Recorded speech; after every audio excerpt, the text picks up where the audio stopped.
Good late afternoon slash early evening, people. We've got some more likely day two safeties. And this first one, I'm going to get killed for a little bit, but I got to do it. I'm sorry. We're talking about J.L. Skinner, and some of you guys are not going to like what I have to say, but it's going to be said. J.L. Skinner, Boise State, 22 years old. Here's where the fun part kicks in, and don't get me wrong, it is fun. 6'4", 209 pounds, 32-inch arms, 8 and a quarter inch hands. Favorite player is Cam Chancellor, and there's a reason why. Don't get me wrong, I totally understand where the comparison comes from. Big boards mostly have him day 2, a couple have him early day 3. CBS loves him, they actually have him in the early 2nd. The aggregate has him in the mid 3rd. Giving you 2 straight productive seasons for Boise State. 100 and almost 160 tackles in 24 games, basically. Had 7 tackles for loss in 2021. Kind of fell off a cliff in 2022, but he started making more plays on the ball. 4 interceptions last year after 2 the previous year. 83.3 PFF coverage grade for Boise State. 2 forced fumbles the year before as well. So good production. He did not test, but we do know that he's really fast for his size. A safety this big usually doesn't move this fast. He's somebody who can crank his way through blockers. He's not somebody who's going to get held up by blockers all the time. He has the arm length and the size and the strength to work his way through blockers and make a play. He's great in zone coverage. He's somebody who can sit in zones, especially close to the line of scrimmage, where he gets to just sit back, read the route, and make a break on the ball. His size helps him in coverage against tight ends. He's really good at winning at the point of catch because he's big enough to go up and make a play in any circumstance. He's a big hitter. He hits hard, just like Cam. He's great at tracking the play and triggering downhill quickly. He's really good at that kind of stuff where he just waits for the play to develop, and then at the exact right moment, he just blows it up. So, yeah, J.L. Skinner, fun player. I get the appeal. But I'm going to have to come down a little hard on this one because at the end of the day, he's not a very smooth mover in short areas, not very good in those change of direction skills. He's not going to be able to handle man coverage assignments against receivers. Maybe he can do it against tight ends, but his agility is not there. He's going to be much better as a box safety acting as another linebacker. So, narrow use case. And what do I warn about? What do I warn about when it comes to this Fangio defense? If we're really trying to run it, you need flexible safeties. Safeties that can cover and come up and run support. You don't need safeties that are really, really good at one thing. Part of the reason why the Fangio defense has not really taken off in Seattle yet, the reason why we struggled as much as we did last year was in part because one of our safeties is Quandre Diggs, who is really good at one thing, covering the deep zones. Not a very good tackler, not somebody who can come up into the line of scrimmage and be like another linebacker. J.L. Skinner would be the opposite of that. Plus, he's coming off a pretty significant injury. What was it? His pec?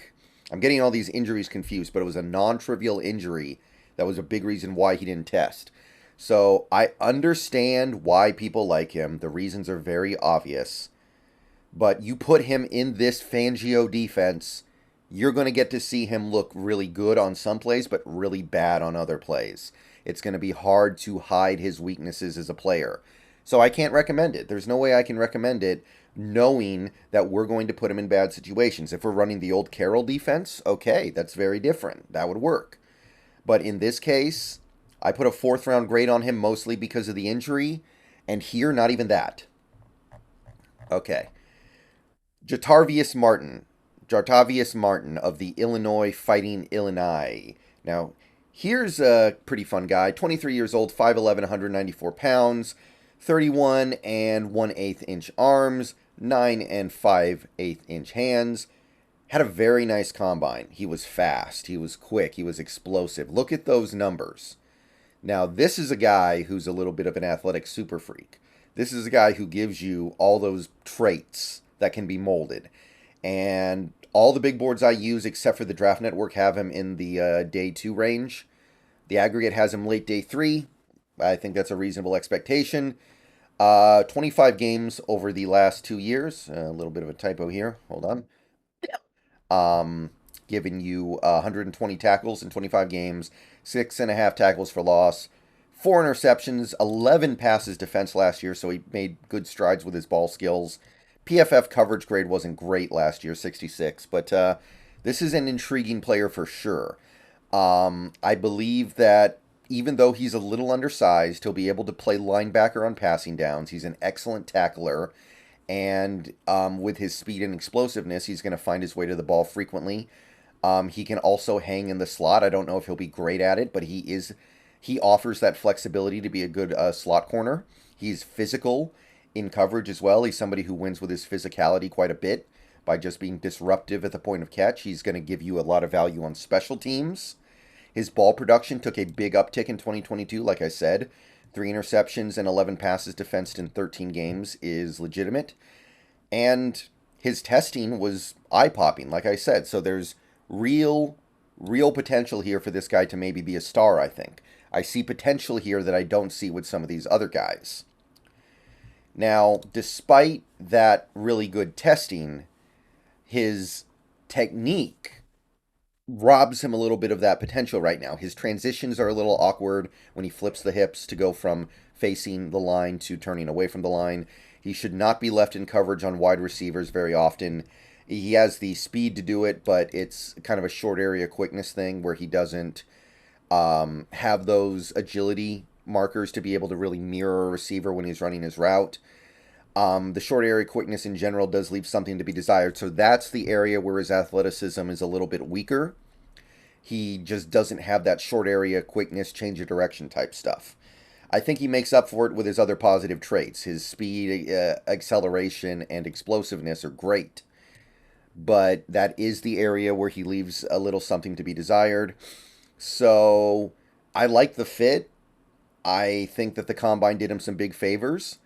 You are going to have to utilize him in the right way to be effective, but you leave him in zone, I think he'll be great.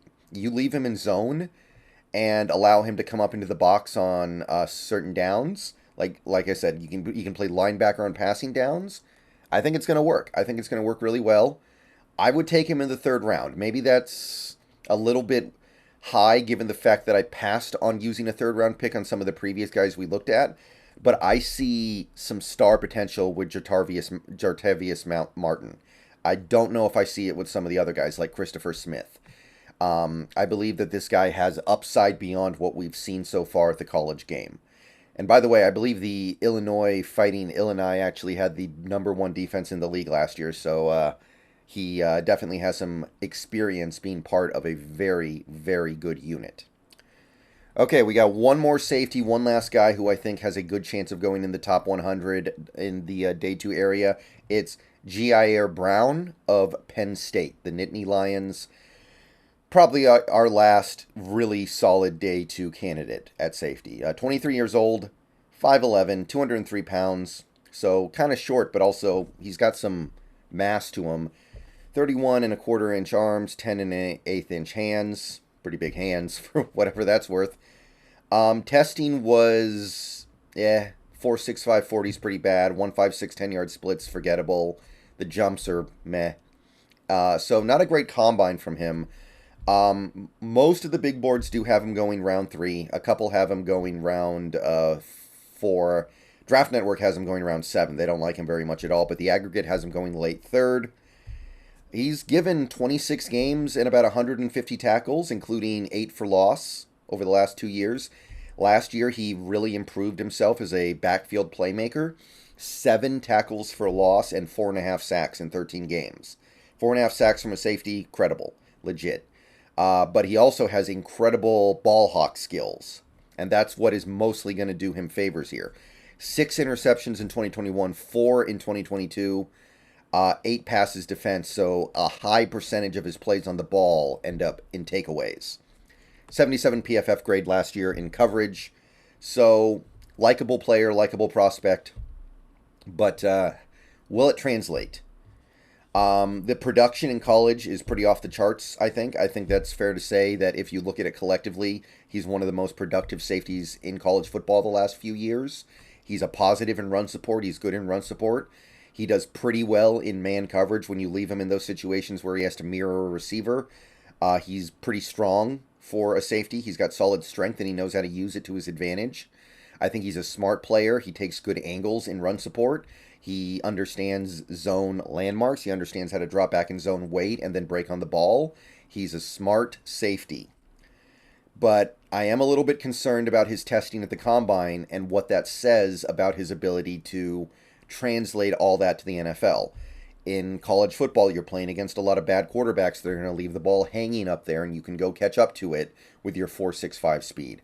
But in the pros, you're going to be playing guys like Justin Herbert. You're going to be playing guys like even a guy like a Matthew Stafford. You're going to be playing guys like Patrick Mahomes, of course. Even a guy like a Jalen Hurts. You're going to have less time to get to the ball. And when that happens, is your speed going to bail you out? Maybe not. He's going to draw a lot of holding flags with his current play style, I think. Sometimes he plays a little passively in zone, and he doesn't trigger fast enough. Like, I like his decision making, but sometimes it seems like he's a little bit behind.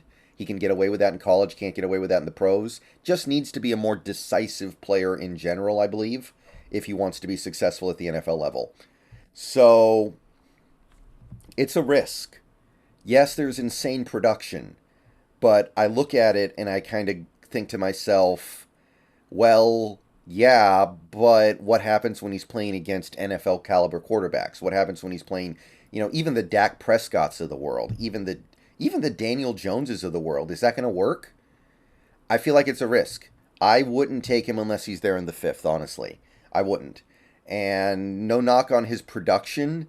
I just don't feel like it's a sure thing that his skill set will translate to the NFL. And, I mean, in theory, he brings a lot of the things that I want. He can play in the box. He's good in run support. He's a big-time ball hawk in coverage. I just wish he tested a little bit better, personally. All right, that's it for day 2. Tomorrow we move on to day 3. See you guys then. Go Hawks.